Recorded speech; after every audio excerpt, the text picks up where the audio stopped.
Dawn over Krypton. Part 1, The Arrival. It started with a storm. Not the kind that howls across deserts or rages over oceans. This one was silent. A ripple in space itself, barely perceptible even to the finest Imperial sensors, yet it had every admiral in the high constellation command sweating through their starch-white collars. So naturally, they sent Veder. He wasn't the strongest. Not yet. Not the most obedient, either. But he had something far more dangerous in the eyes of Imperial brass: intuition. And a stubborn tendency to survive. Veder stood aboard the shuttle Oblivion's Fang, arms folded behind his back, as the ghost of a planet emerged from the shadows ahead. Krypton. Or what was left of it. "Sir, entering orbit now," said Jax, his pilot, voice dry as dust. Radiation levels minimal. Structural debris considerable. We might be the first living things here in 1,000 years. Veder didn't blink. Something's alive. Or else command wouldn't be shaking in their polished boots. The shuttle descended through a dense field of glittering crystalline wreckage. Broken towers, floating like frozen lightning. Mountains cleaved in half by forces too great to name. And there, tucked in the planet's dead equator, a black chasm stretched open like a wound. "Take us down," Veder ordered. "Into the giant, ominous space crack?" Jax asked. Exactly. There were no more jokes after that. They landed on a stretch of obsidian ground, fractured like old glass. Veder stepped out, his boots crunching softly against the ruined terrain. Above, the storm had followed them, lightless clouds drifting across a red sky, like ink spilled in slow motion. He walked toward the chasm. The air was thin, metallic. Each breath tasted like memory. Faint echoes rolled out of the crack below, humming, rhythmic, unnatural. Then he saw it. Buried in shadow, but unmistakably Kryptonian. A monolith, pulsing faintly. He approached, hand resting on the hilt of his pulse blade. That's when he heard the voice. "You shouldn't be here, child of conquest." It came not from around him, but through him. In his mind. A deep, resonant tone that vibrated inside his skull like a bell. Veder turned, blade drawn. No one was there. "I'm not here to ask permission," he muttered. "I'm here to see why Krypton whispers in her grave." There was a flicker. Then, like smoke forming shape, a figure emerged from the darkness. Not quite man. Not quite machine. Cloaked in the symbols of a world lost to time. "You walk in the dust of Titans," it said. "And dare speak her name." Veder's grip tightened. "I don't believe in ghosts," he said. "Good," the figure replied. "Because we are not ghosts." The ground shuddered. From the chasm, light erupted, deep green and sharp as a blade. Veder stumbled back, shielding his eyes. Beneath his feet, something moved. Mechanisms, ancient and angry, grinding awake after centuries of silence.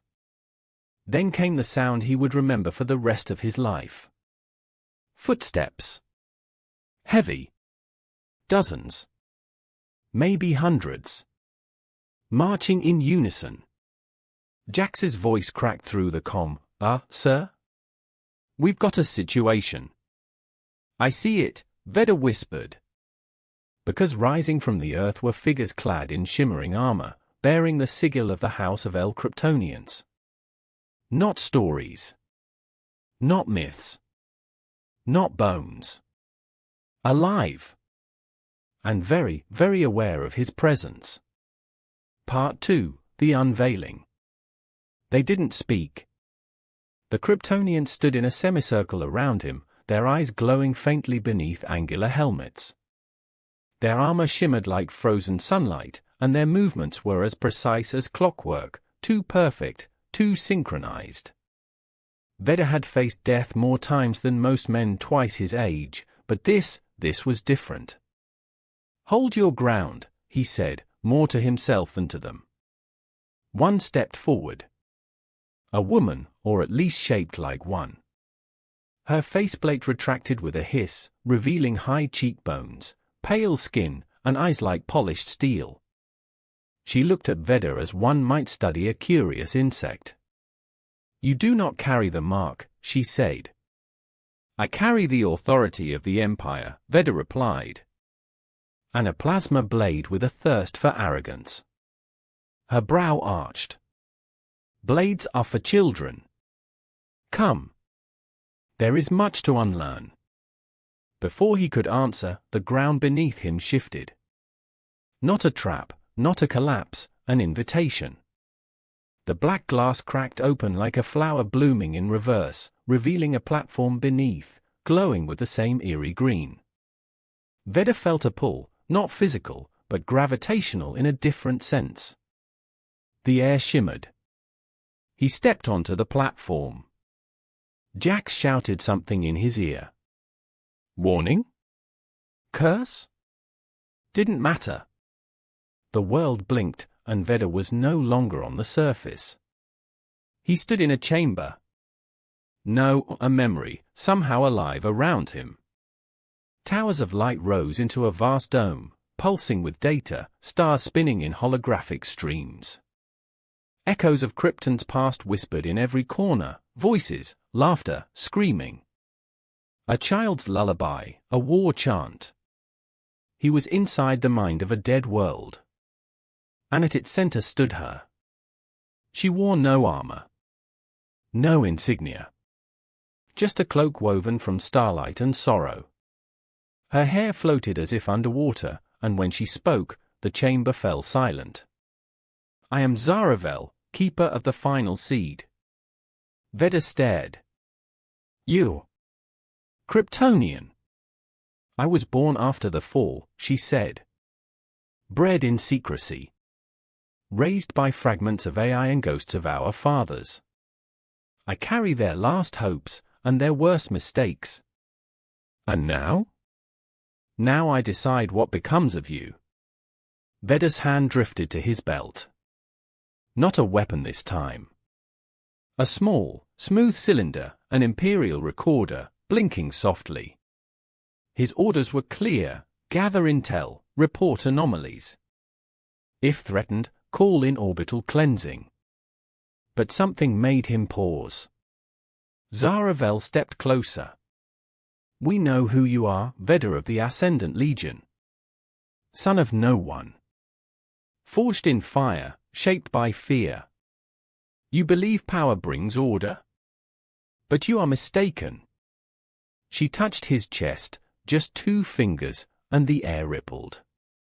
Images filled his mind. Explosions. A man screaming. A child running. His own voice, younger, angrier. Pleading. Then silence. He staggered back. "What was that?" "Your truth," she said. "Buried so deep even you forgot. But here, everything surfaces." Behind her, a dozen other Kryptonians emerged, unarmed but unafraid. One carried a small box, the kind used to carry relics.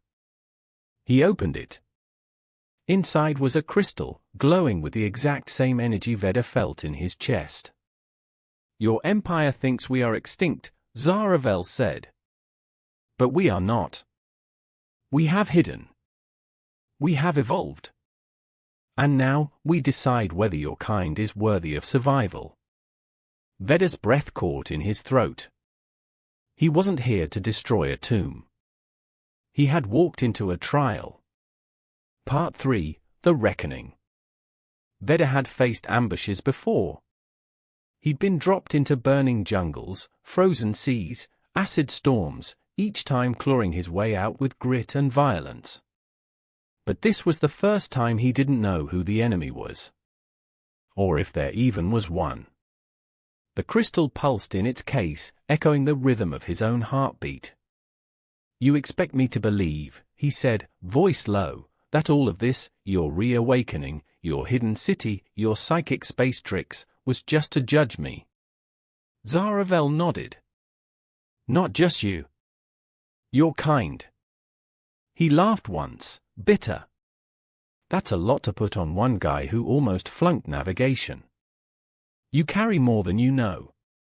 People keep telling me that. It's getting old." The room darkened. No. It collapsed. Light itself bent inward, folding like paper, and the chamber vanished, replaced by a colosseum carved from obsidian and stars. Hundreds of Kryptonians lined the upper balconies, silent, motionless, watching.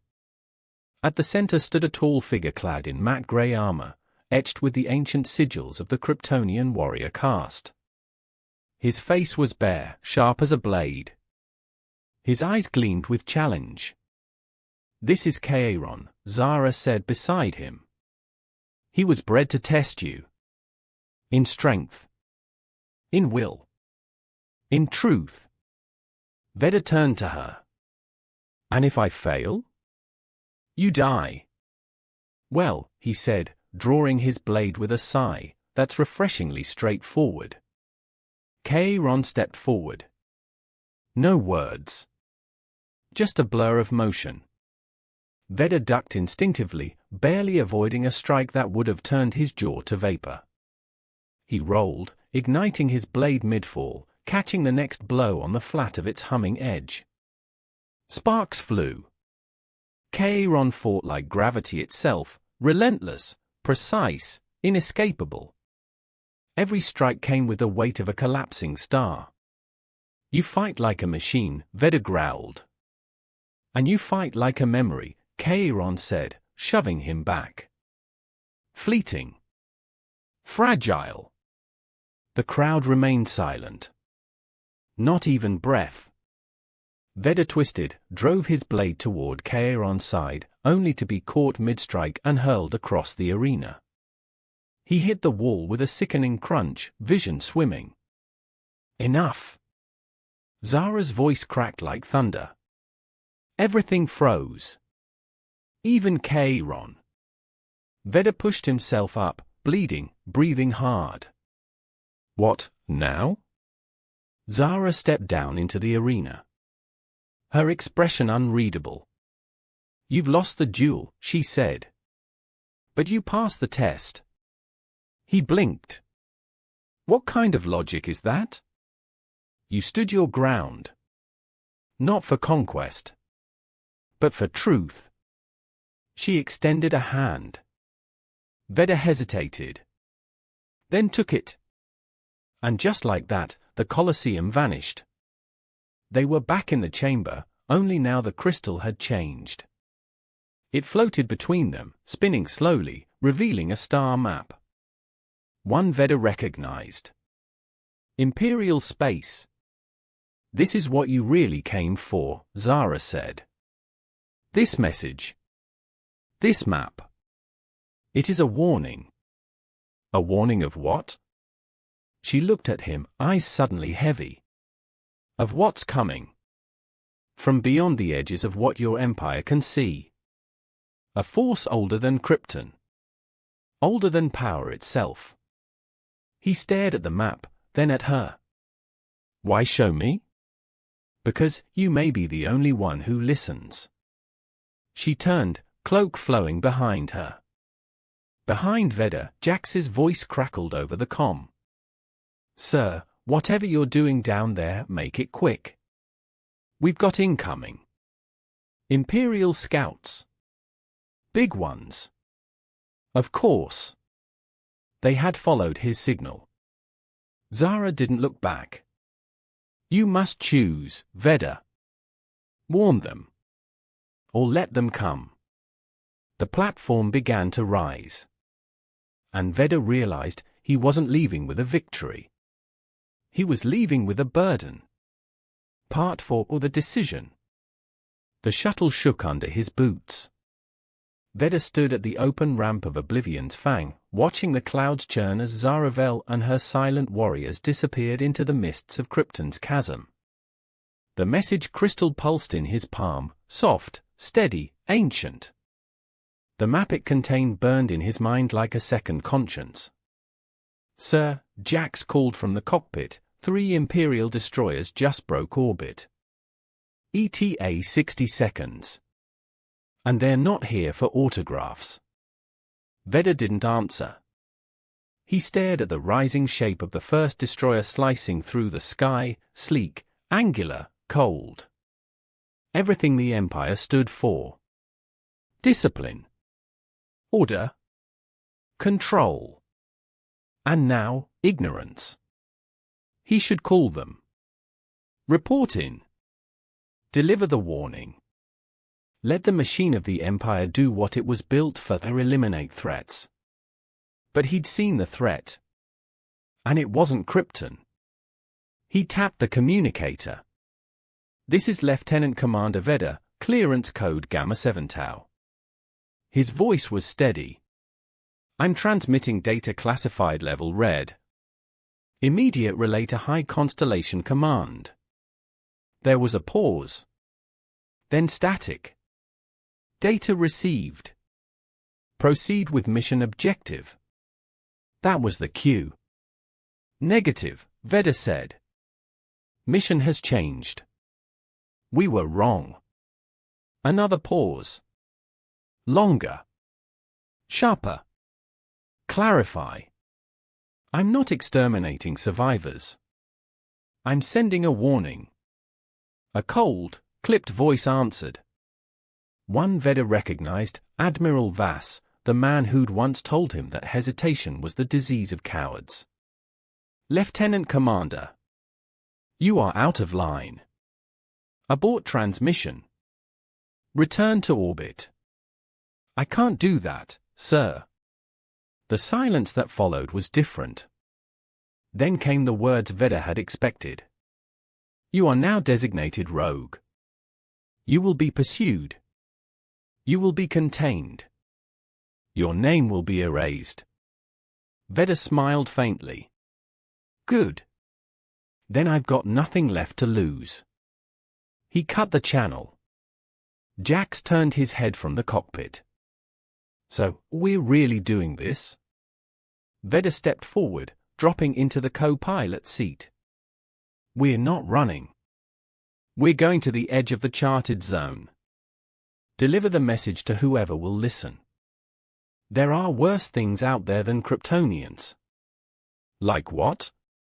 Veder looked out the window as the stars began to shift. "Like the Empire ignoring the storm that's coming." Jax whistled low. "You know they'll come for us.